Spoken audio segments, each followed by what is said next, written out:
Good morning students. मैं Surendra Singh SIC में आप सभी का हार्दिक स्वागत करता हूं।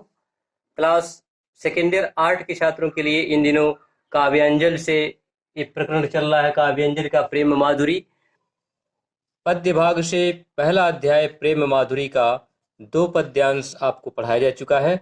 तीसरा पद्यांश इस प्रकार से है, आइए इसका अध्ययन करते हैं। आजुल जौन मिले तो कहाँ, हम तो तुम्हारे सब भांति कहावे। मेरो राहनो है कछु नाही, सबे फल आपने भाग को पावे। जो हरि चंद भई सो भई, अब प्राण चले चहे तासु सुनावे। प्यारे जो है जग की यह रीति, विदा के समय सब कंठ लगावे। प्यारे जो है जग की यह रीति, विदा के समय सब कंठ लगावे। इसमें इस पद्यांश में कवि हरिश्चंद्र जी ने कहा है कि इसमें ऐसी नायिका है जिसका पति प्रवास में है, अर्थात घर से बाहर है, और उससे अब तक वो मिल ना सकी, लेकिन किसी प्रकार की कोई शिकवा शिकायत नहीं है। वो कहती है कि आज लो जो न मिले, अर्थात आज तक यद्यपि आप हमसे नहीं मिले तो भी मैं सभी प्रकार से आपकी ही होकर रही, और आपके द्वारा ही समाज में मेरी पहचान बनी, आप ही की कहाती रही। यद्यपि मेरी किसी प्रकार की कोई शिकायत नहीं। उराहना मनी उराहना उराहनो है, उराहनो मतलब होता है शिकायत, उराहनो का तात्पर्य शिकायत या शिकवा शिकायत से। मेरो उराहनो है कचुनाई, मैंने किसी प्रकार का मेरा कोई शिकवा शिकायत नहीं है।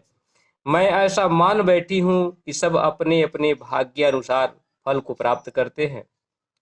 तो वो कहती है कि मेरो उराहनो है कछु नाही, सबे फल आपने भाग्य को पावे। अपने अपने भाग्य से सब लोग फल की प्राप्ति करते हैं, ऐसा मेरा मानना है। वो कहती है जो हरिचंद भई सो भई। हरिश्चंद्र जी से यह कहती, या नायिका ये कहती है, हरिश्चंद्र जी कहते हैं कि वो नायिका ये कह रही है कि जो हुआ सो हुआ, लेकिन अब इस समय मेरे प्राण मेरे शरीर को छोड़ करके जाने वाले हैं, ऐसा वो सुनाती है। कहती है कि ऐसे समय में हे प्रिय, प्यारे जो है जग की यह रीति, विदा के समय सब कंठ लगावे। हे प्रिय, सांसारिक यह रीति है कि अंतिम समय में सब लोग अपने लोगों को आकर गले से लगाते हैं, विदा के समय सब लोग गले मिलते हैं। इसलिए मेरी आपसे विनती है, आपसे निवेदन है कि आप मुझे इस सांसारिक रीति का पालन करते हुए आप भी मुझे आकर के अपने गले से लगा लें। इसका आप काव्य सौंदर्य लिखेंगे जिसमें ब्रज भाषा का सुंदर प्रयोग है, श्रृंगार परक रचना है, इसमें वियोग श्रृंगार है, सांसारिक रीति रिवाज का खोध कराया गया है, और साथ ही साथ अभिधा शब्द शक्ति का प्रयोग व माधुर्य गुण से संपन्न है यह रचना है। तो इसके बाद अब एक चौथा जो पद्य होगा वो भी इसके साथ ही साथ अध्ययन करें। चौथे पद्य में है व्यापक की ब्रह्म है सब थल पूरन है, हम हूँ पहचानती है। पै बिनानंद लाल बिहाल सदा, हरिचंदन ज्ञान ही ठानती है। तुम उदय है कहियो उन सो, हम और कछु नहीं जानती है। पिय प्यारे तिहारे निहारे बिना, अखिया दुखिया नहीं मानती है। प्रिय प्यारे तिहारे निहारे बिना, अखिया दुखिया नहीं मानती है। इस पद्यांश में गोपियों के विरह दशा का बड़ा सुंदर वर्णन है, जिसमें उद्धव जी जो भगवान श्री कृष्ण के मित्र हैं, जिनको ज्ञान की परिसीमा कहा गया है, जिनको ज्ञानाभिमान जिनको हो गया था, भगवान श्री कृष्ण इनको गोपियों के मध्य भेजते हैं। तो वह अपने ज्ञान का अभिमान है इनको, और ज्ञान के बल से गोपियों को वह ज्ञान योग की शिक्षा देना चाहते हैं, वो ज्ञान से उनको प्रभावित करना चाहते हैं। वो कहते हैं कि व्यापक ब्रह्म सबे थल पूरन है, हम हूँ पहचानती है। ये पूरा स्थल खंड जो है, पूरा संसार, पूरा विश्व, ये पूरा जो है ईश्वर का अखिल रूप है। यह समस्त जो विश्व है वो ईश्वर का ही रूप है। गोपिकाएं कहती हैं कि इस चीज को मैं भी जानती हूँ, लेकिन पै बिना नंदलाल बिहाल सदा हरिचंदन ज्ञान ऐठानती है। ये आपका ज्ञान जो अपने ज्ञान पर ठने हुए हैं, ये ज्ञान पर बिल्कुल जो ज्ञान युक्त जो बातें आप कर रहे हैं, ये हम लोग भी जानती हैं, लेकिन बिना नंदलाल अर्थात बिना कृष्ण, नंद के लाल, इसमें तत्पुरुष समास भी है। नंद के, नंदलाल में नंदलाल, नंद के लाल, तो के विभक्ति का प्रयोग किया गया इसमें, इसलिए यहाँ तत्पुरुष समास भी होगा।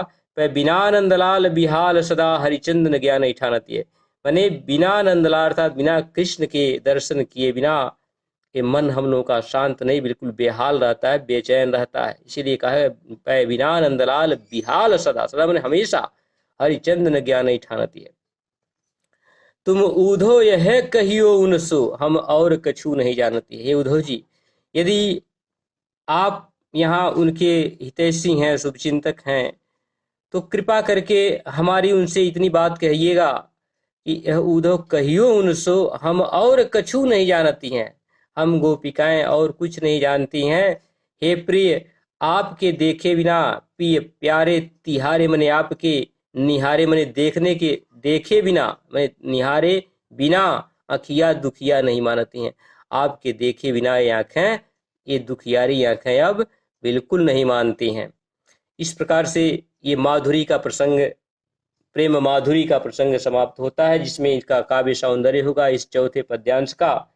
इसमें ब्रह्म ज्ञान की चर्चा उद्धव और गोपियों के मध्य कराई गई है, की गई है, जिसमें गोपिकाओं के ऊपर अपने ज्ञान का प्रभाव डालना चाहते हैं। शब्द शक्तियों में अविद्या सब शक्ति है, और भक्ति योग और ज्ञान योग का संवाद पर, भक्ति का ज्ञान योग पर विजय दर्शाने का कवि ने प्रयास किया है। साथ ही साथ गोपियों की अनन्य निष्ठा और प्रेम पर प्रकाश डाला गया है। भाषा ब्रज भाषा है, वियोग श्रृंगार है, अविद्या सब शक्ति और माधुर्य गुण से संपन्न यह काव्य है। इस प्रकार से ये प्रेम माधुरी का प्रसंग समाप्त होता है। यमुना छवि, प्रथम अध्याय में ही दूसरा टॉपिक का आपका दूसरा प्रकरण है यमुना छवि। यमुना छवि का अध्ययन आइए किया जाए। प्रस्तुत काव्यांश में कवि ने प्रकृति के रम्य रूपों को आलम्बन रूप में चित्रित किया है। कवि को यमुना संपूर्ण प्रकृति श्याममय दिखाई देती है। यमुना जल में पड़ते चंद्र प्रतिबिंब का अलंकार पूर्ण वर्णन यहाँ किया गया है। तरन तनुजा तट तमाल तरुवर बहु छाए, झूके कूल सो जल परसन हित मनहु सुहाए, कीधो मुकुर मैं लखत उझक सब निज निज शोभा, कै प्रणवत जल जानि परम पावन फल लोभा, मनु आतप वारन तीर को सिमट सबे छाए रहत, कै हरि सेवा हित नय रहे निरख नयन मन सुख लहत। इस पद्यांश में तमाल के वृक्षों को एक आलंबन रूप में चित्रित किया गया है। क्या तरनी तनुजा, तरनी तनुजा सूर्य की पुत्री, तरन में सूर्य, तनुजा में पुत्री, सूर्य की पुत्री अर्थात यमुना जी। तट मने किनारा, तमाल मने तमाल के वृक्ष, तरुवर मने वृक्ष, बहु छाए मने बहुत संख्या में छाए हुए, अर्थात यमुना जी के किनारे तमाल के वृक्ष बहुत अधिक संख्या में छाए हुए हैं। झूके कूल, कूल मने होता है किनारा, सो जल परसन हित मनहु सुहाए, वे इस प्रकार से किनारे पे झुके हुए हैं। यमुना जी के किनारे पे जल इस प्रकार से झुके हुए हैं, ऐसा प्रतीत होता है कि वे स्पर्श, जल के स्पर्श करने के लिए मानो उस जल का स्पर्श, यमुना जी के स्पर्श से वो मन ही मन आनंदित होते हैं, इसलिए वो यमुना जी के जल का स्पर्श चाहते हैं। कीधो मुकुर में लखत उझकी सब निज निज शोभा। मुकुर, कीधो मुकुर मने होता है दर्पण, कीधो मुकुर में लखत मने देखना।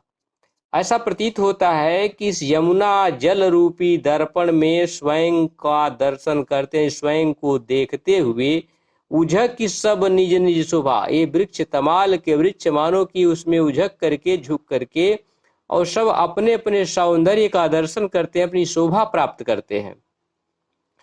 कै प्रणवत जल जानी परम पावन फल लोभा, या इस प्रकार जल को बिल्कुल झुके हुए हैं, जल से स्पर्श कर रहे हैं, ऐसे मानो कि जल का स्पर्श का लोभ इनको अपने तरफ खींचा जा रहा है और वह पावन फल प्राप्त करने के लिए जल से स्पर्श किए जा रहे हैं। मनु आतप, आतप माने होता है कष्ट, मानसिक शारीरिक किसी प्रकार का कष्ट, ये होता है आतप माने कष्ट। मनु आतप वारन तीर को, ऐसा प्रतीत होता है कि अपने कष्ट को, अपने दुख को समाप्त करने के लिए यमुना जी के किनारे सिमट सबे छाए रहत, सभी सिमट सिमट करके छा गए हैं, मानो अपने दुख को समाप्त करने के लिए यमुना के जल में अपने दुख का समापन करने के लिए छाए हुए हैं। कह हरि सेवा हित नय रहे, निरखि नयन मन सुख लहत। ऐसा माना गया है कि भगवान विष्णु का स्थान क्षीर सागर में है। यमुना को ही मान लिया गया है कि इसमें भगवान स्वयं विराजमान हैं। तो ऐसा प्रतीत होता है कि मानो कि हरि की सेवा में लगे हुए, ये स्वयं को हरि की सेवा में अपने आप को लगाए हुए इस यमुना जी को देख करके अपने मन की शांति प्राप्त करते हैं और सुख प्राप्त करते हैं। इनको ऐसा प्रतीत होता है कि यमुना जी के जल से देखने से, यमुना जी का दर्शन करने से मानो हमें भगवान का, ईश्वर का, भगवान विष्णु का दर्शन होता है, ईश्वर का दर्शन होता है, ऐसा प्रतीत होता है, ऐसा इनको विश्वास होता है। तो ये रहा यमुना छवि का प्रथम पद, और इस प्रथम पद्य में इसका काव्य सौंदर्य आप लिखेंगे यमुना छवि का अनुप्रास एवं उत्प्रेक्षा अलंकार है। तनयन तनुजा त की आवृत्ति हुई अनुप्रास अलंकार। मनु आतप, मनु मानो जन जानो, उत्प्रेक्षा अलंकार। तो इसमें अनुप्रास उत्प्रेक्षा अलंकार है, अभिधा शब्द शक्ति है, यमुना के सौंदर्य का वर्णन है, इसलिए श्रृंगार प्रकृष्णा है, श्रृंगार रस भी है, और प्रकृति का आलंबन रूप में चित्रण किया गया है। इस प्रकार से यह यमुना छवि का प्रथम पद्य समाप्त होता है। दूसरा पद्य अगले वीडियो में आप पढ़ेंगे। Okay, thank you.